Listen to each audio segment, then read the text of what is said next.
Hello दोस्तों, स्वागत है आप सभी लोगों के एक नए वीडियो में। तो दोस्तों, आज की वीडियो होगी प्रेमानंद महाराज जी के ऊपर।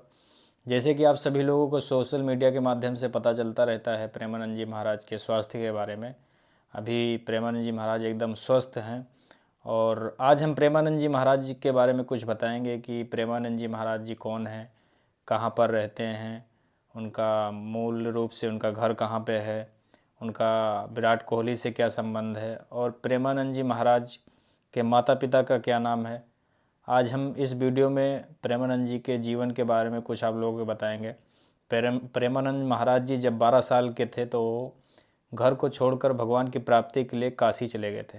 काशी विश्वनाथ बाबा भोलेनाथ की नगरी में।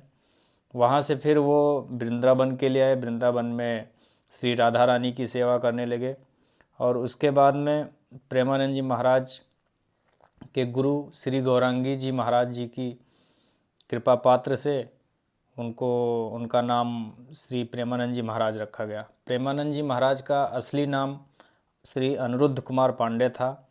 उनके माता पिता ने ये नाम दिया था, लेकिन जब महाराज जी राधा रानी की शरण में आए तो उनका नाम श्री प्रेमानंद जी महाराज रखा गया। और प्रेमानंद जी महाराज एक संत हैं, जो कि आजकल के संत के बारे में आप लोगों को पता ही होगा कि कैसे होते हैं। लेकिन प्रेमानंद जी महाराज एक संत हैं। प्रेमानंद जी महाराज मूल रूप से कानपुर के उत्तर प्रदेश के रहने वाले हैं, लेकिन वर्तमान में वो भी वृंदावन में रहते हैं। प्रेमानंद जी के माता पिता का नाम है, माता जी का नाम श्रीमती रमा देवी है और पिता का नाम श्री शंभू पांडे जी है। दोस्तों, विराट कोहली का भी प्रेमानंद जी महाराज से काफ़ी अच्छे संबंध हैं। विराट कोहली अक्सर महाराज जी की वीडियो देखते रहते हैं, महाराज जी के पास में जाया करते हैं। अभी हाल ही फ़िलहाल विराट कोहली और उनकी पत्नी अनुष्का शर्मा और उनकी बेटी तीनों लोग महाराज जी के दर्शन किए थे, महाराज जी से आशीर्वाद लिए थे। और उसके बाद में विराट कोहली ने डबल सेंचुरी मारा था, जिसकी वजह से महाराज जी और विराट कोहली चर्चा में आए थे। उसके बाद में मोहन भागवत जी विराट कोहली से मिले और बॉलीवुड रैपर बादशाह मिले, सवाई भाट मिले, बहुत सारे क्रिकेटर हैं, कुलदीप यादव भी गए हुए थे। और जैसे कि आप सभी लोगों को बता दें, महाराज जी की दोनों किडनी ख़राब है, महाराज जी डायलिसिस पे चल रहे हैं। और कई सारे ऐसे भक्त हैं जो महाराज जी से बोलते हैं कि महाराज जी हम आपको अपनी किडनी दे देंगे, लेकिन महाराज जी बोलते हैं कि हम किसी को कष्ट में रह के हम अपने जीवन को स्वार्थ नहीं बनाएंगे। तो इसलिए महाराज जी किसी की किडनी नहीं लेते हैं, ना किसी से आग्रह करते हैं दान के लिए। और महाराज जी अभी अपनी उनकी जो दो किडनी हैं, दोनों किडनियों का उन्होंने नाम रख रखा है। एक किडनी का नाम कृष्ण है और एक किडनी का नाम राधा है।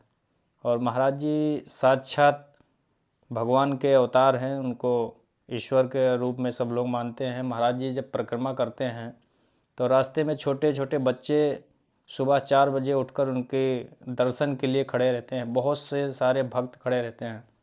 महाराज जी के साथ में आप लोगों ने देखा होगा कि 2 सेवादार ऐसे हैं जो उनके साथ में हमेशा रहते हैं। एक सेवादार जो हैं आर्मी की नौकरी छोड़ करके महाराज जी के साथ में आए हैं, और एक सेवादार हैं वो भी अपनी नौकरी छोड़ करके महाराज जी के साथ में हमेशा के लिए हो गए हैं। महाराज जी की उम्र इस समय 60 के करीब है, लेकिन महाराज जी एकदम स्वस्थ रहते हैं। उनका ट्रीटमेंट चलता रहता है क्योंकि उनकी दोनों किडनी ख़राब है और उनका डायलिसिस होता रहता है। महाराज जी किसी से 1 रुपये दान नहीं लेते हैं। आजकल के बाबाओं को आपको पता होगा कि महाराज जी जैसे बाबा अगर हो जाएं तो करोड़ों रुपए छाप दें, करोड़ों के अरबों, आप लोग पता होगा हरियाणा में, गुजरात में। लेकिन महाराज जी ऐसा नहीं करते हैं, किसी से भी 1 रुपये की दान की अपेक्षा नहीं करते हैं। बहुत बड़े बड़े लोग उनके पास में आते हैं, यूपी सरकार के मंत्री, केंद्र सरकार के कई सारे मंत्री गए, लेकिन वो कभी कहीं ना अपना दरबार लगाते हैं, सिर्फ अपने आश्रम में रहते हैं महाराज जी। और सुबह परिक्रमा करते हैं और लाखों भक्त सुबह उनके दर्शन के लिए खड़े रहते हैं। दोस्तों, मैंने महाराज जी का एक वीडियो देखा था जिसमें एक महिला आई थी महाराज जी के पास में और उन्होंने बोला कि महाराज जी हमारे पैर में बहुत दर्द रहता है, हाथ पैर में, तब महाराज जी ने बोला कि अगर आपके हाथ पैर में बहुत दर्द रहता है तो आप डॉक्टर को दिखाइए, हमारे पास में क्या है, आप डॉक्टर को दिखाइए। यहाँ पे दुआ भभूत ऐसा कुछ नहीं होता है कि हम आपको दुआ भभूत करें। अगर आपके पैर में दर्द है तो आप डॉक्टर के पास में जाइए, हम क्या करें। और डॉक्टर के पास में जाइए, राधा रानी का नाम जप करें।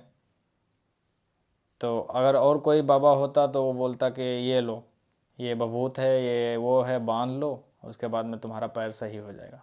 लेकिन महाराज जी ऐसा नहीं, महाराज जी खुद बोलते हैं कि अगर कोई आपसे बोलता है कि हम आपके लिए ये कर देंगे वो कर देंगे, तो आप उससे खुद ही बोलो कि आप फिर क्यों बैठे हो रोड पे, आप अपने लिए खुद कर लो, आप क्यों ऐसे दरबार लगा रहे हो।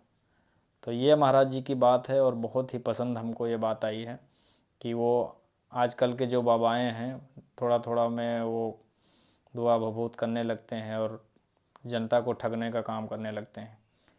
तो इसलिए कई बार मरीज़ जो है इसी दुआ भभूत के चक्कर में मर जाता है, हॉस्पिटल जाने के बजाय में बाबा के चक्कर लगाने लगता है। लेकिन महाराज जी ऐसा नहीं करते हैं, महाराज जी सिर्फ सही रास्ता पे चलने के लिए बताते हैं। आप कभी किसी के साथ में गलत रास्ता गलत बात कुछ मत करो और सच्चे मन से सच्ची श्रद्धा से अपना काम करो, यही महाराज जी बताते हैं। जय श्री कृष्ण।